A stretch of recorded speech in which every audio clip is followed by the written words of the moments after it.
안녕하세요. 무의식 정화 이런 얘기 들으면 보통은 되게 길고 좀 복잡한 심리 상담이나 네. 그런 거 떠오르시잖아요. 네, 맞아요. 뭔가 특별한 노력이 필요할 것 같고 시간도 많이 들 것 같고 그런 생각 먼저 들죠? 네. 그래서 그것 좀 어렵지 않나? 이렇게 생각하실 수도 있는데 그렇죠. 근데 오늘 저희가 살펴볼 내용은요. 이게 되게 흥미로워요. 그 무의식을 만나는 열쇠가 생각보다 가까이 바로 우리 일상의 어떤 마찰 속에 있다는 거예요. 아, 마찰이요? 갈등 같은 거 말씀이신가요? 네, 바로 그거요. 다툼이나 실패, 상처 같은 거요. 그런 게 오히려 기회가 될 수 있다니, 좀 놀랍지 않으세요? 네, 보통은 피하고 싶은 것들인데 그걸 기회로 본다니 흥미롭네요. 그래서 오늘 이 자료는 바로 그런 일상의 불편함 속에서 어떻게 내 안의 깊은 곳, 그러니까 무의식과 만나고 또 점화할 수 있는지 그 방법을 좀 깊이 들여다보려고 합니다. 네, 좋습니다. 이 자료의 핵심 관점은 그거예요. 무의식이라는 게 저기 어디 숨겨져 있는 게 아니고요.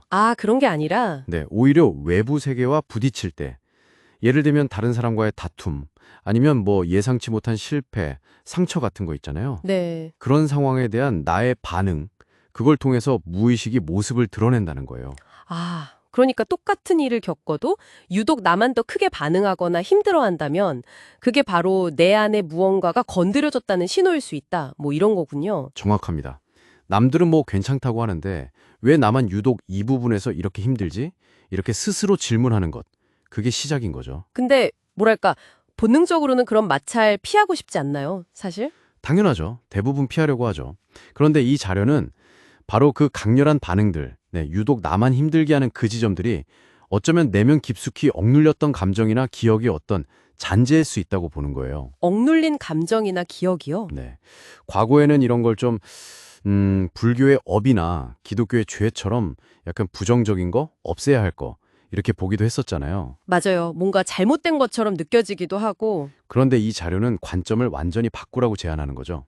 이런 감정들을 좋다, 나쁘다, 이렇게 판단하거나 죄책감을 느끼거나 그러는 대신에요. 대신에요? 그냥 있는 그대로 받아들이는 것, 수용하는 거죠. 그게 중요하다고 말해요. 수용이요? 이게 정말 핵심인 것 같은데, 근데 솔직히 막 화나거나 속상할 때 그걸 판단 없이 그냥 바라본다는 게 이게 현실적으로 가능할까요? 저항감이 엄청날 것 같은데요? 물론이죠. 그게 바로 핵심적인 도전 과제인 셈이죠. 쉽지 않아요, 당연히. 네. 여기서 말하는 수용이라는 게 그 감정을 억지로 막 긍정적으로 생각하라는 뜻은 아니고요. 그런 건 아니고요. 네. 그냥 지금 내가 이런 감정을 느끼고 있네 하고 먼저 알아차리는 거예요. 그리고 거기에 좋다 나쁘다 이런 이름표를 붙이지 않고 그 감정의 존재 자체를 인정해 주는 것. 거기에 가깝습니다. 그냥 알아차리고 인정한다. 네. 어떻게 보면 불교에서 모든 현상을 좋고 나쁨의 판단을 넘어서 있는 그대로 본다고 하잖아요. 그 공사상하고도 좀 통하는 지점이 있는 거죠. 분노든 슬픔이든 질투든 그 감정 자체가 문제가 아니라 그냥 우리 안에 무언가가 표현되는 방식일 뿐이라는 거죠. 쓸모없는 감정은 없다는 시각이에요. 그렇군요. 하긴 억지로 없애려고 하면 할수록 더 강해지는 경험, 여러분도 있으실 것 같은데요. 맞아요. 그럼 구체적으로 어떻게 해야 할까요? 그 불편한 감정이나 기억 같은 게 확 올라올 때요? 첫 단계는 아까 말씀드린 것처럼 그걸 알아차리고 그냥 조용히 바라봐 주는 거예요. 비난하거나 외면하지 않고요. 마치 내가 관객이 된 것처럼요. 관객처럼. 네. 그리고 더 나아가서 우리를 힘들게 하는 그 마찰 있잖아요. 그 자체를 피해야 할 골칫거리로만 보지 말고요. 이걸 오히려 내 안에 억눌린 무언가를 발견하고 또 해방시킬 수 있는 어떤 기회 또는 초대장으로 여겨보는 거예요. 마찰이? 초대장이요? 와, 이건 진짜 대단한 관점 전환인데요. 네, 그렇죠. 관점을 바꾸는 게 중요해요. 좋습니다. 그럼 내 안의 감정을 수용하는 법은 알겠는데, 그러면 이 감정을 촉발시킨 그 외부의 마찰, 특히 다른 사람과의 관계는 어떻게 봐야 할까요? 나를 힘들게 하는 그 사람은요? 이 자료에서는 좀 흥미로운 표현을 쓰는데요. 그 갈등 상대방을 작은 자들이라고 부르기도 해요. 작은 자들이요? 그건 좀 상대를 낮춰보는 느낌 아닌가요? 그게 그런 뉘앙스는 아닌 것 같고요. 뭐랄까, 그들이 우리 내면에 어떤 상처나 미해결된 부분을 건드리는 역할을 하긴 하지만 그들 자체가 악하거나 열등해서가 아니다. 뭐 이런 의미를 담고 있는 것 같아요. 아, 그런 뜻이군요. 네, 중요한 건 상대를 탓하는 데 집중하기보다는 이 상황이 내 안에 무엇을 보여주고 있는가, 여기에 초점을 맞추는 거죠.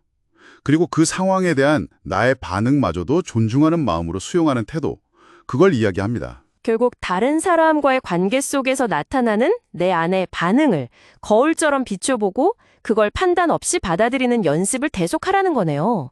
상대방이 아니라 나에게 집중하는 거군요. 바로 그렇습니다. 이 알아차림과 수용의 과정을 꾸준히 반복하다 보면요, 그 부정적인 감정에 휘둘리는 강도나 빈도가 자연스럽게 줄어든다는 거예요. 아, 정말요? 네. 그리고 과거의 어떤 상처나 기억이라는 그런 무거운 짐에서도 좀 벗어나서 더 자유로워지는 경험을 하게 된다는 것. 이게 이 자료의 핵심 메시지입니다. 와, 정말 놀랍네요. 무슨 특별한 기술이나 엄청 긴 시간이 필요한 게 아니라 매일 마주치는 모든 마찰과 소통이 곧 내면을 정화하고 해방으로 나아가는 길이 될 수 있다니. 네. 결국 핵심은 알아차리고 수용하는 태도. 바로 이거네요. 네, 맞습니다. 뭐 복잡한 이론이나 기법 이런 것 이전에 매 순간 깨어서 자신의 감정과 반응을 알아차리고 또 판단 없이 받아들이려는 그 마음가짐의 변화, 그게 어떻게 보면 전부라고 할 수 있겠습니다. 자, 오늘 이 이야기가 당신에게는 어떻게 들리셨나요? 오늘 하루 당신의 일상에서 마주칠지도 모르는 어떤 마찰 속에서 당신은 어떤 감정을 알아차리게 될까요? 그리고 그것을 어떻게 한번 수용해 보시겠습니까? 어쩌면 바로 그 순간이 당신이 진정한 자유로 나아가는 또 다른 한 걸음이 될 수도 모릅니다.